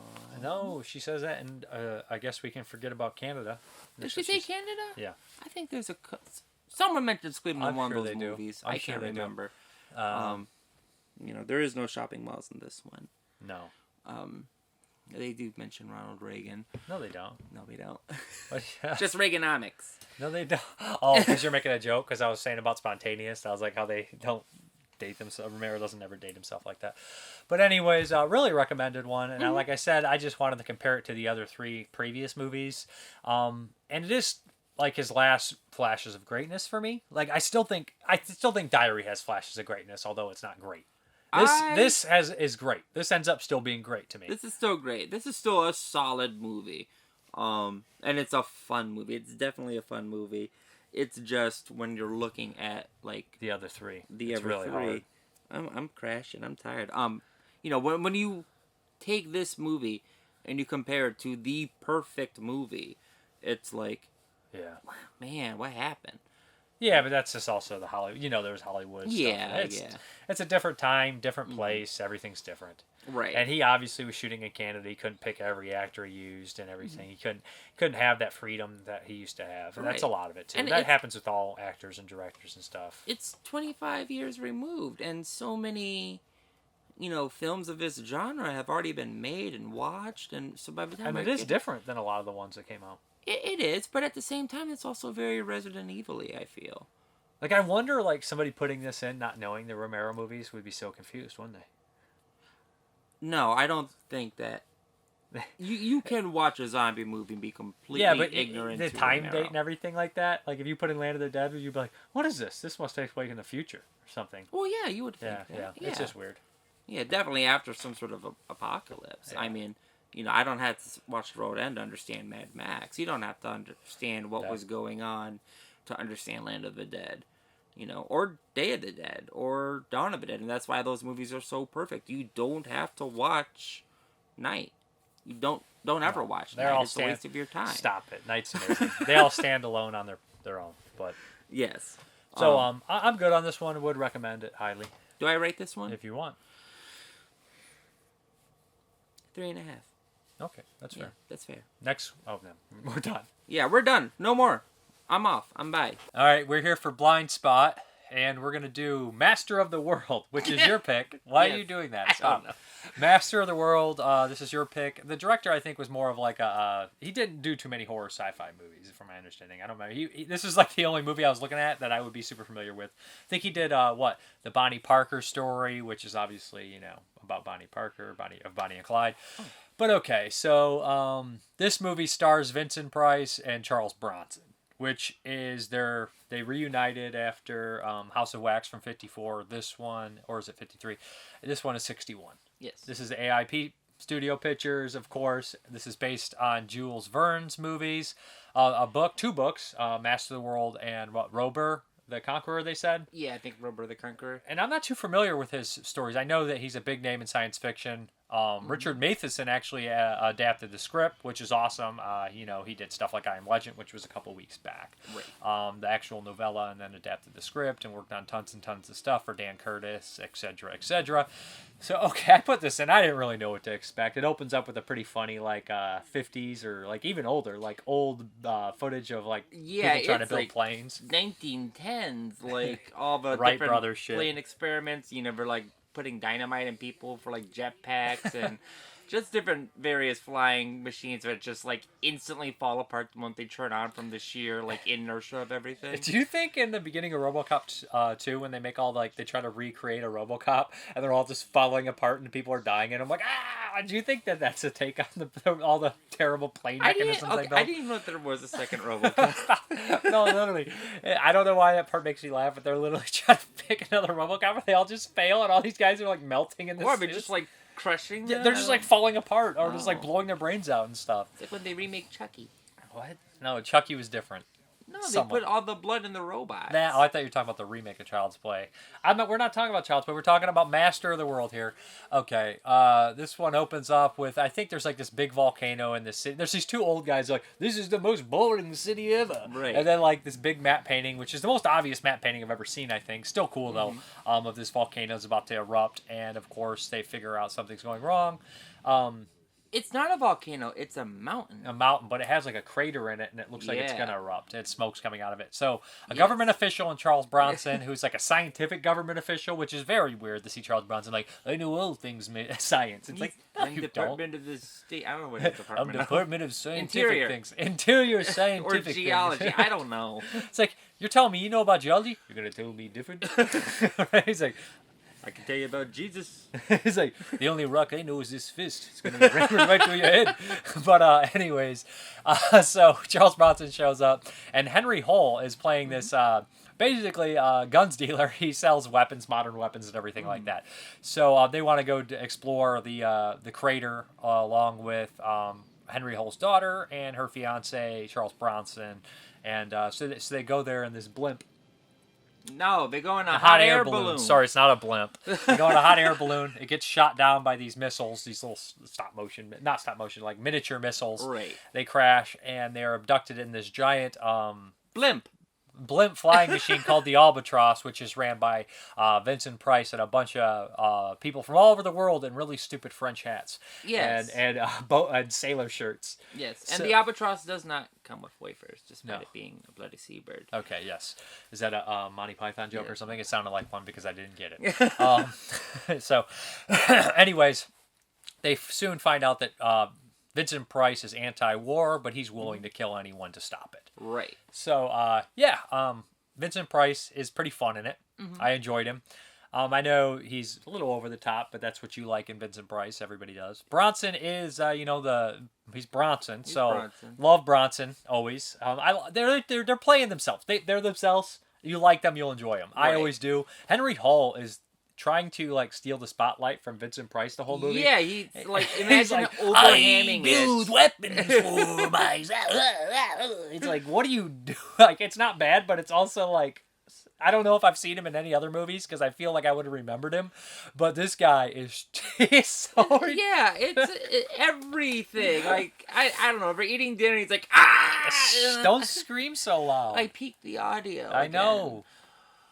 It screws it up when I go to edit it. No, but he's just everything.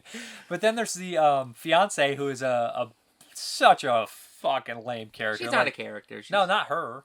Oh, the guy. He's fiance could be either or. Yeah, he's just the daughter's fine. The daughter's the love interest. She's decent. She's actually much better than some of the characters for sure. But the fiance guy is just a complete and utter douchebag. Right. He's actually a better character than the girl fiance. She doesn't get much screen time, She gives Bronson soup at one point and Ben yells at him. And that's her whole arc is would you like some soup? Eat your own soup. Stop it. No. But it's a fun movie. Yeah. There's some explosions and everything like that. The miniatures are really cool. The set's cool. The outfits are cool. Right. I like that much, and the ending's awesome. I don't Yeah. want to spoil the ending too much because I doubt that many Yeah, people let's have seen not this talk one. about the end. The ending's really great, and actually, it's kind of cool what happens with it. I don't, Yeah. Bronson and Price have like amazing chemistry together. They have quite a few scenes where they interact, and like we said, it's cool to see them after watching House of Wax, where House of Bronson Wax. was 53, 54. He wasn't really a known commodity then. Right. And then, he did stuff like The Magnificent Seven and some other movies. Yeah, this is even before The Great Escape or The Dirty Dozen, of course. So he wasn't huge, but Magnificent Seven put him on the map along with a bunch of other people. It's kind of amazing to think who's in that movie. And so, he was kind of an up-and-comer, so they threw him in an AIP movie with Vincent Price, which is really cool to see them in the movie together. So, like I said, this is enjoyable, especially if you like those kind of movie stars, because they are pretty much themselves in most of the films, besides, of course, The Witchfinder General for Price. Well, and, yeah. and, Bronson would do some other things, too. I always think that they just have a great screen presence, and I enjoy watching them. And you sometimes wouldn't think that exactly they would be very compatible. No, you wouldn't, but like for some reason it works out amazing. Yeah. But in both of them, and I think this one in particular, because I think in House of Wax, isn't he a mute, Bronson? He's basically the Igor he's or the like Hunchback type character that works for Yeah. Vincent Price. I will say that the airship in this, the Albatross, is awesome. fantastic looking, and it's really cool looking at like this design. And I don't know, like growing up playing a bunch of like JRPGs, and you're always flying around in like the blimp airship, like the High Wind, the Blackjack. It's like these designs are like totally lifted from this movie, and I don't know if you would find it in any other place. Steampunk for sure. It's definitely like a steampunk fan's like wet dream. Can I say wet dream on YouTube? I don't think they care. But, it's really entertaining, and I don't have that much to say about it. Some of the set design is very outdated and funny, of course, but it's steampunk. Oh, yeah. It's like the height meter, and it's just a thermometer. Right. And it like, has a J for it. You talk about like how sturdy his ship is, and he goes to touch a lever slightly, and it just kind of like jiggles around. Yeah, like, it's just... And the way they make it, he said he made it, is super crazy. It's like mashed down paper mache or some shit. It's really fun. A lot of stock footage. Like, this movie is like 80% stock footage. Like, there's like a war going on, and like it cuts to like black and white footage from like Bible times. But so we have John Stanley's creature features here, and I read this a little bit before. I don't think you're going to be very happy. Master of the World 1961, 2 out of 5. A mingling of Jules Verne's Master of the World and Robert the Conqueror results in an uneven fantasy adventure. What is good is the Albatross, a marvelous Victorian craft kept aloof by whirling blades and electric current. Also good, the decorative staterooms and the 19th century costumes. What isn't so good is Richard Mason's adaptation. Robar is portrayed as just another mad genius who hates war but inflicts it on others. Also not so good is the hammy acting of Vincent Price. Also not so good is the presence of Charles Bronson as the hero. A hero in this kind of movie he is not. A mixed bag of air, directed by William Whitney, Henry Hall, Mary Webster, Wally Campo. Warner Brothers MGM/United Artist. I would say that Bronson's a pretty good hero in this movie. Yeah. I mean, it's not the gritty 70s. It's definitely the pulpy 60s and comic-y almost. And he's an anti-hero. Like, yeah, he doesn't have, like... And they touch upon this in the film. Whole like, honor versus non. Yeah, he doesn't have the whole honor thing that the fiancé does. But the fiancé is also a moron, and he'll never get anything done. Right, and he also, like, double-crosses him, like, 15 freaking times. So he has no honor. Yeah, so, but Bronson's, like, at least he's open about his dishonorment. Yeah. So, take that, book review guy. And also, Vincent Price was not hammy in this. Vincent Price actually played, I think, kind of straight. Like... He's kind of hammy, but I don't understand how he didn't mention Henry Hull if he's talking about hammy. You know what I mean? Like, it's just like... I don't know. It's just like saying there's like... I'm not even going to come up with an analogy because it probably makes no sense. Well, I mean, I just, like, you look at this, when you look at Last Man on Earth, and it's like, he's far more hammier. I don't know. The only time he was more hammy was when he was throwing the bombs, Yeah. like, There's none of that. I think that Vincent Price, played it pretty straight. Pretty believable. I mean, I don't know if he's straight, but anyways, it's decent enough. Right. I also don't know the source material, so like, what Me do either. I know? So I can't. And it's a mixture of two source materials, Yeah. which can never probably work out too well. Some like because I know that the one Vincent Price Haunted Palace was a mixture of the case of Charles Dexter Ward and Dunwich Horror by Lovecraft, and then it had a Poe quote at the end. So you're like, what in the hell's going on here? So back in the day, I don't think they followed the source material all that close in the 60s. But hey, what do you want? I think it's an entertaining movie. I think people will get a kick out of it, especially if you like Price or Bronson. Then you'll enjoy it. And I enjoyed it myself. Come at 7.5 on it. I got 2 out of 5. 2.5. Are you serious? Yeah. Maybe a 3. I'll go 3. We'll do 3 on it. What's wrong with you? I wanted something else, and what I thought... That doesn't matter what you wanted. Yes. It isn't that. It does. I go into every one of these with, like, preconceived notions and ideas. I already That's have not my the mind movie's made fault. up. That's not the movie's fault. It is It's your fault. It's not my fault. That's like, I wanted a Pepsi, but I grabbed a Coke, and this tastes not like Pepsi. Whose fucking fault is that? They should have made a better pop. Well, no, you should have fucking checked the label. You should have done your research. Okay. I wanted to see this movie for years just because it was like, well, it's Vincent Price. It involves a giant airship. Like, what's not to like? And we put it on. I'm like, man, I don't know if I really like it. You thought this was going to be Vincent Price at war with, like, somebody else in an airship. Yeah, I thought it was going to be like... He's like fire the missiles. No, it was just Vincent Price soliloquizing and Bronson That's saying, what he does. Hey, what you... Hey, what you... There's the review right there. Hey, guys. Hey, what you... Wait, there. stop. No, what's the line where he's like, so you don't agree with my he says, you don't agree with my thinking. It's not the thinking. It's the way he carries it out. I can't remember. That's exactly what it is, though. He understands his motives. He just doesn't agree with how he achieves them. It's the means. Yeah. Yes. It's very much, yeah. Yeah, that's exactly what it is. But hey. But it ends really good. You know exactly what it is. All right. So now you do. He didn't. But yeah, Master of the World. Next week is Zodiac by David Fincher. It's my pick.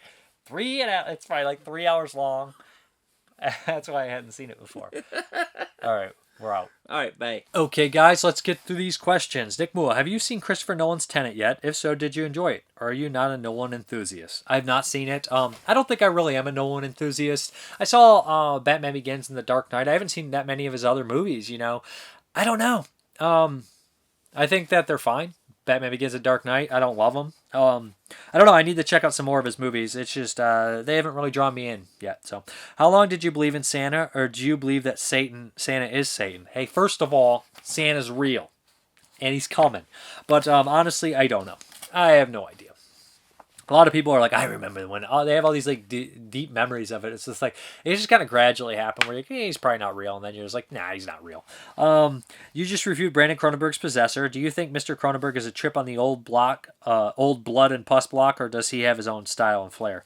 I do think they're different, but obviously he's making movies in a different time. It's not as raw, I guess I would say. I didn't see Antiviral, but Possessor didn't seem like a lot of Cronenberg's early work, like Rabbit or Shivers, but there are similarities there. I would say that Cronenberg's movie leaned more into horror, and Possessor leaned more into science fiction, if that makes any sense. But, I mean, there are similarities, but I don't think he's just ripping his father off or anything like that. Then we have answers. Basically, I ask you what your favorite release of the year was. Travis Wright, the Bruce Lee set from Criterion. Travis Linscomb, my favorite release of the year is the Lindsay Baker set from Severin. I've been wanting all those early Jelly on Blu-ray for a long time. The set looks amazing, and it's got my 3 favorite film historians commenting on it: Sam Deegan, Kat Ellinger, and Stephen Thrower. I also love why they include the soundtracks on CD. I love those 3. It's been an awesome year for releases, though. Vinegar Syndrome and Severin are killing it. The Friday the 13th set is no slouch either. Ken Coakley, I haven't gotten a mail yet, but I believe that Fade to Black will be my favorite because I love this movie. I remember renting this movie when I was in high school, and one day when I was at school in 1983, my mother watched the movie and reamed me out, thinking that I was going to do what Dennis Christopher did in the movie and somehow harm the students who bullied me. Apparently, she didn't know that I could tell fiction from reality. The only thing Eric Benford and I have in common is that we're both film buffs, and we've both been called living film encyclopedias. I would have given it to Second Sight's Dawn of the Dead box set, but I haven't gotten it yet because the rehab I am in doesn't have 4K TVs and my Blu-ray player is A, so there's no way I will be able to watch it. Nick Mua, first off Happy Holidays. May 2021 bring you nothing but joy in the form of numerous awesome films on Blu-ray. Hands down, the cream of the crop in home video releases this year has to be Studio Canal's 5-disc box set of Flash Gordon in celebration of the film's 40th anniversary. Such an odd, zany, crazy movie, but I can't help but love it to bits. It has a list of features that just might be longer than your Christmas list, Mr. Parka. Gordon Gordon's alive indeed. There was a misspelling in that.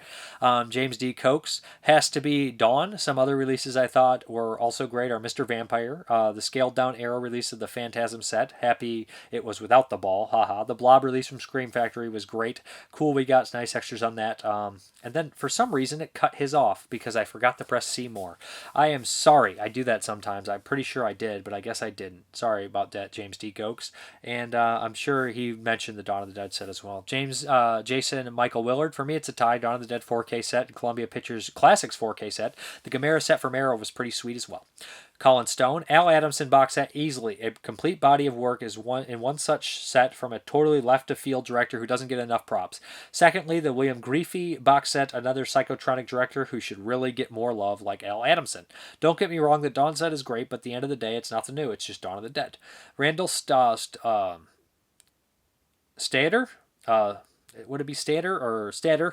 The 4K of Zombie is fantastic as well as House by the Cemetery. Many great, but realized Dawn is probably top dog release this year for me. David Luton, definitely Dawn of the Dead from Second Sight. Superb release and my biggest purchase on the single film, but worth every penny. Really love Eureka's Bela Lugosi triple set they put out too, containing the Raven, the Black Cat, and Murders in a Rue Morgue.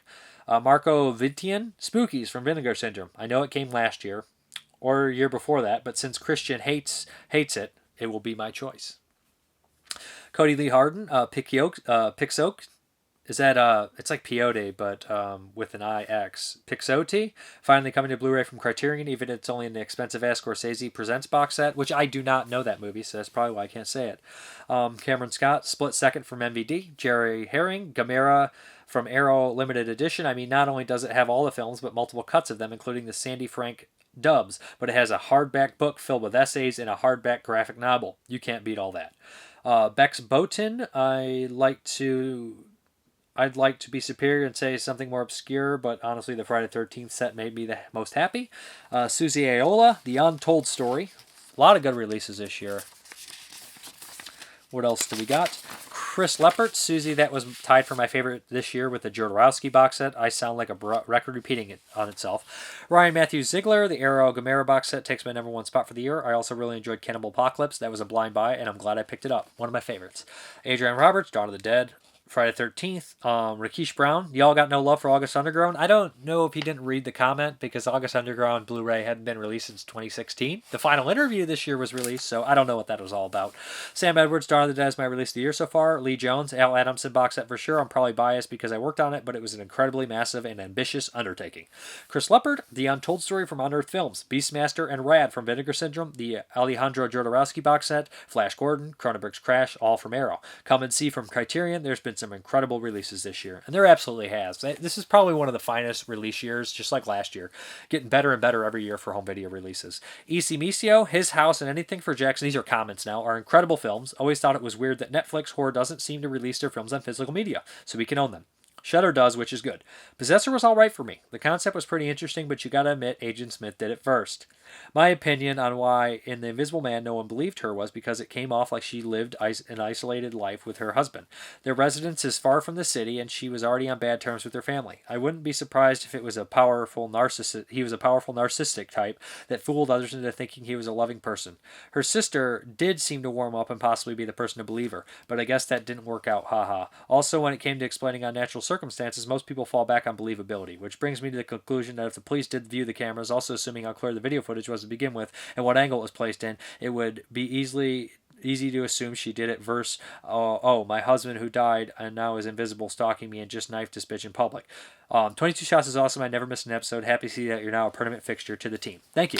But also at the same time, they know that the husband chased after a car and broke off a side mirror, and there's witnesses that back that up, and also that he was an optics guy, so he probably could have been involved in a visible suit, and most likely that someone would have known about the technology besides that. And the top, that no one even looked at the house, no one even checked into there's just lots of like sloppy plot holes in it that just the movie's too dark and serious for me to let pass. Seth T915. Bad Hair was set in the late 80s. Yep, I'm an idiot. I don't know why I say 70s, and I don't know what I was thinking, but that is correct. Godzilla, same as you with Possessor. I had a feeling I was going to love it and hearing about it, and sure enough, it's still my number one of the year. Fantastic movie. Freddie M. I guess I'll have to wait 48 years before you watch Autopsy of Jane Doe, and like I replied, if I'm still alive by then. It's a movie that was spoiled for me, so I feel like that movie relies a lot on the twist, and if I know the twist, it's like, what the fuck's the point? And then we have Toby Laroni, 007. I like the Reckless 22 Shot stuff. They are hapless idiots. It feels like the Help a Retard week whenever the 22 Shots guest hosts speak. Your reviews are excellent. I appreciate giving me props, but it's so weird to me that, like, I don't want to take this the wrong way, Toby, but like, people do that all the time. Like, I'll be friends with somebody or I'll be in a movie with somebody. They'll come to me and be like, man, I like the movie, but did I have to see that person naked? And it's like, I barely know you. And you're like talking about friends of mine, right? To me, like, it's just like, I know you feel like you might know me from the video, but it's just also weird. Like, I don't want to be rude to you, but at the same time, you're just like being really rude to people I like. And like, I know that like that show's like open, so like we get goofy and we say stupid things and we come off as idiots sometimes, but it's just like it's all in good fun. Like a lot of times we're just joking or playing into the joke and stuff. I appreciate you liking the reviews and stuff on my end, but at the same time, it's just like, hey man, like those are my friends, so. And I had that happen with movies too, where people just come to me and like, I like that movie, but man, that person in that or that, like, you're telling me directly to like one of my friends or somebody I work with. It's just like, I know that we're friends too, but it's just like, you have to volunteer that information that no one asked. But I understand. It's just weird to me, and I don't know why people feel like they have to do it. So basically the question of the week is, honesty's one thing, but, it's just strange. I don't know it's complicated, I guess. Question of the week. We asked, last week what your favorite release of the year was, home video release. So let's get with, what company did the best this year? Who did the absolute best? Is it Severin, Vinegar Syndrome, Second Sight, On Earth, Arrow? Who did the best for you? Shout Factory, Scream Factory? Let me know. Criterion. Which company had the best output of releases this year? So yeah, I guess we're going to get into the update. And I'm almost half tempted to do this update right here without changing angles because it is super small. But I'm not going to do that. I'll just jump into the update because I also have to do the drawing for Patreon. So yep, I hop into the update. Okay, this update's going to be super quick. First, we got The Wolf of Snow Hollow. Got a great price on it. It was Target buy two get one. So I really love this movie. It cost me like $11. So I really recommend this one. Love it. And then we got another one. It was Target buy two get one. Beach House. Thought this one was decent. I bought it before I watched it. Saw it on there. I was like, it's all right. So yeah, I checked that one out too. But it's not great. I didn't love it. But I thought it was pretty interesting enough. You know. So anyways, yeah. I guess we'll do the Patreon drawing. Got to draw 4 names out for the month of January. Who's going to be number 1? We have Ricky Riley with Marco Bellacino's Fist in the Pocket, which I am not familiar with. But I feel like he always is going to give me something that's going to be smart. Then what else do we got? Jonathan Wilhelm with Grave Robbers. That's the Vinegar Syndrome release, so awesome. Definitely gonna watch that. Have that one sitting here. Then we have Ricky Riley with Small Soldiers. He got 2. He's got a Joe Dante in there. And then number 4 is gonna be crazy if I got 3 of the same person. We got Chris Rivers. He wants me to recent pickup I haven't got to, which is awesome too. I love when people do that. So yeah, those are the 4 picks for January. All seem pretty interesting or good. So yeah, we're going to hop back to the video. Okay guys, before we go, I want to do a Patreon shout out to, how do you say your name? Kuno Mogensen? Is that how you say it? Thanks again for your support. But thank you guys very much for watching. And as always, have a good one.